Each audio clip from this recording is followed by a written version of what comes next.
Jes, nyt katsotaan miten toimii tämmönen rengasviritelmä halkojen hakkuus. Tämän teimme jo etukäteen, eli hankimme puita, koivuja ja pakastimme ne. Ne ei mahtunut kotona pakasteeseen, niin ne jätettiin ulos. Ja sitten näytetään tämä pilkkomisvaihe. Nyt kun mun tyttöystävä ottaa tämän kameran. Noin. Voit tulla pikkasen lähemmäs, ei sieltä mitään lennä. Joo. Tällainen suht pieni fiskarsin kirve, oksasia, koivuja. Onko se nyt päällä vai? Mitä? Onko se nyt päällä? On. Ja sitten alkaa pilkkoa. 1, 2, 3, 4, 5, 6, 7. Oho. Siinä olikin vähän tiukempi. Sitten siinä on 1 kerta tehty. Tuolla kerralta 4/4.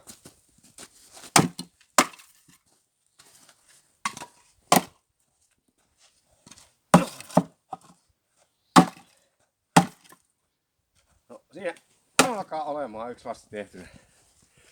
Ja ottais. Noin. Katsotaan nyt vielä miltä se näyttää. Tämmönen. Ei kauan nokka tuihise. Roikotin vaan siinä. No niin. Sitten katsotaan tää loppu. Eli tän näköinen. Täällä on tämmönen levy.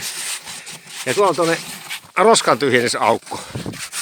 Eli siinä on jätetty tommonen yksi pikkuaukko tonne mihin saa heitettyä roskat ja lumet ja sitten taas uutta satsia peliin. Noin.